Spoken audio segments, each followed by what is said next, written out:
I'm just trying to help you, counsel. This is sometimes allowed for a judge when the proceedings tend to be one-sided.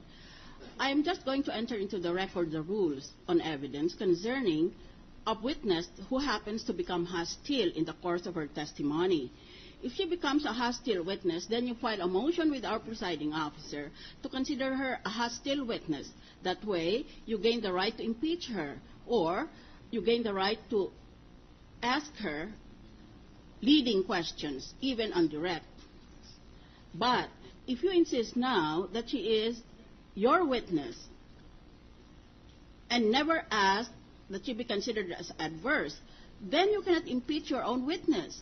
You will then be bound later on by the comparisons on whether the two sets of documents are fake or genuine. You'll be bound by what she says. That is my warning to you. This is just trying to be helpful to you. Thank you very much for that. Do you understand the rule with respect to this kind of witness? We do understand, Your Honor. All right. Thank you for that, Honorable Senator.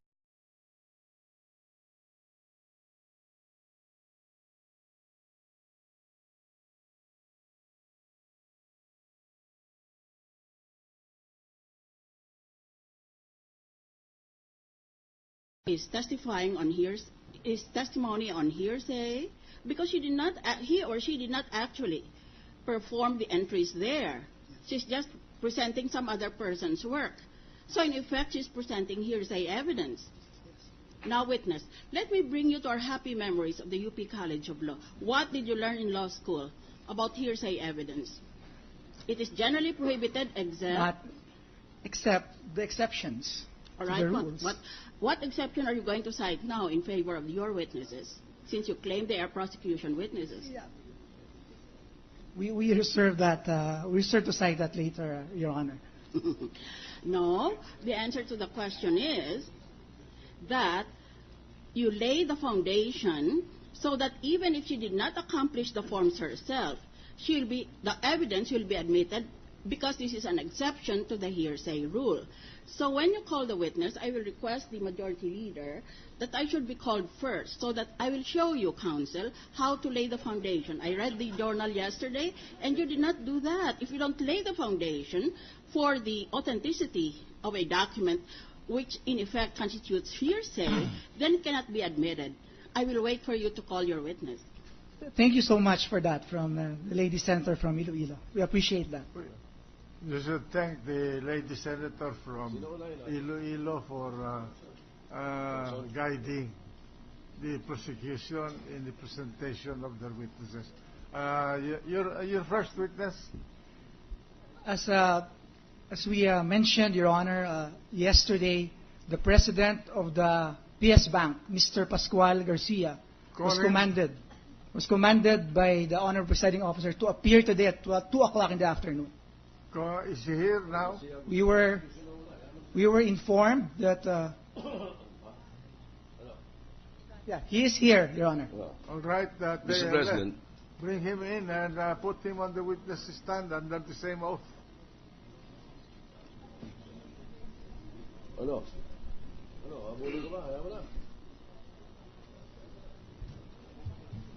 Mr. President, Majority Floor Leader. we have not really an objection, but a point being raised by one of the members of the court, Senator Osmeña. May we recognize him? I believe he thinks that it should be the branch manager who should be called in first. All right. What's the pleasure of the gentleman from Cebu? Thank you, Mr. President. If you will recall, yesterday, Ms. Johnson declined to testify on the documents that we had subpoenaed her to bring yesterday because she said she was not familiar because the documents had been sent to the head office. And so I asked her to familiarize herself with them last night and to return today at 2. So therefore, may I request that the court calls for Ms. Johnson to the witness stand first, then later on the President, Mr. Garcia. Thank you, Mr. May I now direct the prosecution to comply with the request of the gentleman from Cebu instead of the President, the first witness to take this stand ought to be the manager of the Katipunan branch of the bank involved. We comply, Your Honor. Proceed. And may I direct the President to stay in the on those seats at the back on his track, so that he will be readily available to be asked questions Yes, Your in the Honor. course of the testimony of Ms. Johnson. Yes, Your Honor. Your Honor, Miss Annabel Chongson is here, we were informed. Put her on the witness stand under the same oath.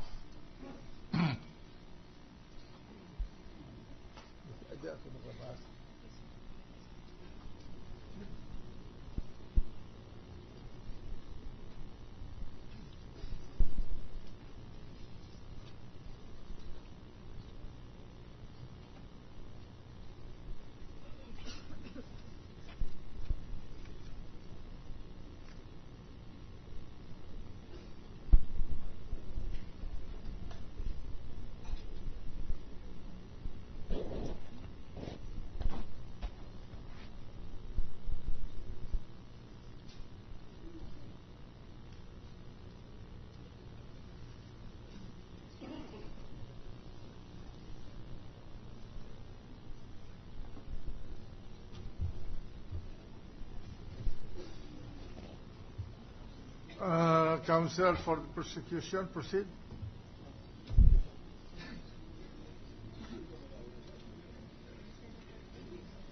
Senator Smenya, I think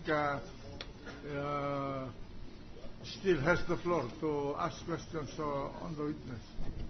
Thank you, Ms. Johnson. Ms. Johnson, yesterday, when this representation asked you if you had complied with the subpoena and brought all the peso savings account, current accounts, time deposits, certificate of deposit, settlement accounts, investment management and trust accounts, unit investment trust funds, mutual funds, and I know you're not, you don't sell mutual funds in the PS Bank, and any all other financial instruments offered by the Philippine Savings Bank in the name of Chief Justice Corona. Did you bring those documents with you, Ms. Johnson? Yes, Your Honor. Ms. Johnson, would you like to present them to the court, please? I have with me certifications on the accounts, peso accounts. Will I go through them, Your Honor, one by one? Yes, please. For the record, state the number of the account, Okay. the type of account it is, when it was opened, and the balance as of December 31st of those various years, All right. 2005, 2006, 2007, 2008, 2009, and 2010. These are peso accounts, no? Yes, Your Honor. And then they're linked to a particular PS bank account number in the name of the respondent. Your Honor, they are all independent accounts. Independent accounts. Okay, but proceed. The first account number requested was 089-121-017-358. Under the account name Renato Coronado Corona, the account type is peso time deposit with opening date on January 26, 2009. The opening balance is 2,100,000. The closing date is April 16, 2009. The balance says as of December 31, 2002, based on the record, is none because the account was not yet opened. On December 31, as of December 31, 2003, the account was not yet opened. The December 31, 2004, the account was not yet opened. Balance as of December 31, 2005, account was not yet opened.